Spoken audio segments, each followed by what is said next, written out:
আন্দোলনরত যে শিক্ষার্থী দর্শক স্বাধীন বিডি 24 ফেসবুক লাইভে স্বাগত জানাচ্ছি আপনাদের। ঠিক এই মুহূর্তে আপনাদের সাথে যুক্ত আছি তিতুমির মহাখালী থেকে, আপনাদের সরাসরি দেখানোর চেষ্টা করছি। তিতুমির কলেজ বিশ্ববিদ্যালয়ের দাবিতে বিক্ষোভ কর্মসূচি থেকে সরাসরি আপনাদের দেখানোর চেষ্টা করছি। আমরা এখন শুনবো একজন শিক্ষার্থীর কথা। এই জায়গায় অবস্থান নিয়েছি, আমরা আমাদের শান্তিপূর্ণ মিছিলটি নিয়ে আবার ক্যাম্পাসের দিকে ফিরব। এটা সময় সাপেক্ষ, এখনো এটা জানাতে পারছি না। এটা আমরা যাব পরিস্থিতি বিবেচনা করে, আমরা দেখবো যে কি করা যায়। যতদূর সম্ভব আমরা ক্যাম্পাসের দিকেই মুভ করব। জি, আমাদের অনশন কর্মসূচি এখনো চলমান। তার মধ্যে 3 জন গুরুতর অসুস্থ, তাদেরকে 2 জন ঢামেকে অবস্থান নেওয়া হয়েছে, তাদেরকে 2 জনকে ঢামেকে নেওয়া হয়েছে, বাকি একজন ফরওয়ার্ড দিতে আছে। ইতিমধ্যে একজনের অবস্থা আরো বেশি খারাপ, আমরা দেখলাম এই মুহূর্তে একজনকে নিয়ে যাওয়া হলো। বাকি 9 জনের অবস্থাও আশঙ্কাজনক, তারা সেই অবস্থাতেই এখন অবস্থান করছে।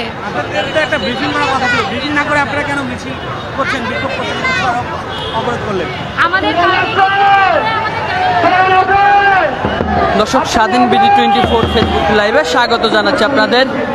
তিতুমির কলেজ বিশ্ববিদ্যালয়ের দাবিতে বিক্ষোভ কর্মসূচিতে সরাসরি আপনাদের দেখানোর চেষ্টা করছি।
আসলে সাধারণ মানুষ অযৌক্তিক মনে করছেন, কারণ সেই চোখ দিয়ে তারা দেখছেন না।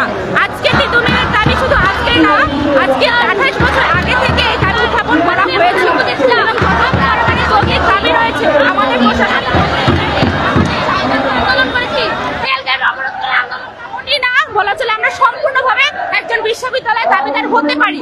সেক্ষেত্রে যদি আমাদের কোনো রকমের ব্যর্থতা থেকে থাকে, সেটা আমাদের সাথে কথা বলুন, কারণ দেখার আমরা যদি অযৌক্তিক কোনো দাবি নিয়ে আজকে জনভোগান্তি সৃষ্টি করে থাকি, আমরা বলছি আমরা রাস্তা থেকে সরে যাব, কিন্তু এখন পর্যন্ত তারা প্রশাসন থেকে একটা লোক কেন আসলো না? ভাই, কেউ আসলো না কেন?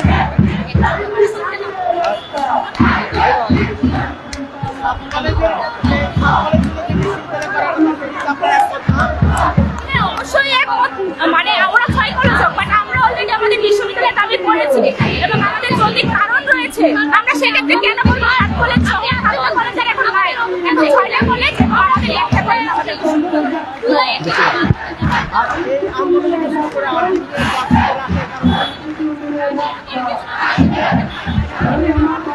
দর্শক স্বাধীন বিডি 24 ফেসবুক লাইভে স্বাগত জানাচ্ছি আপনাদের।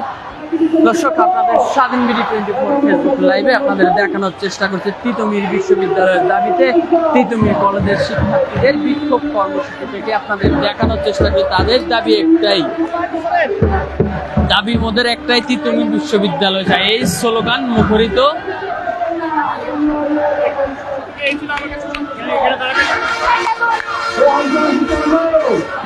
আর এটা আমাদের বলা হয়েছিল 4টার মধ্যে আমাদেরকে ডিসিশন জানানো রাষ্ট্র কর্তৃপক্ষ থেকে, কিন্তু 4টার মধ্যে আমরা কোনো ডিসিশন জানি নাই, আমাদেরকে কোনো আশানুরূপ ফলাফল দেওয়া হয় না। আমার ভাইয়েরা অনশন করে একের পর এক অসুস্থ হয়ে যাচ্ছে, মেডিকেলে অ্যাডমিট হচ্ছে, তো রাষ্ট্র কর্তৃপক্ষ চুপচাপ।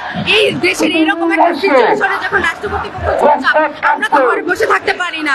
সেজন্য আমাদের রাস্তায় নেমে আসা। এখন আমাদের কর্মসূচি ততক্ষণ চলবে যতক্ষণ না আমরা রাষ্ট্রীয়ভাবে স্বীকৃতি না পাচ্ছি। আর আমাদের প্রশাসনের নিকট আবেদন থাকবে যেন আমাদের একের পর এক যে ভাইয়ারা অসুস্থ হয়ে যাচ্ছে তারা স্বীকৃতি দিয়ে এটা বন্ধ করুক। আমরা চাই না গুরুতর আহত হোক বা কারো প্রাণের সমস্যা হোক। তো প্রশাসনের নিকট খুব দ্রুত একটা ডিসিশন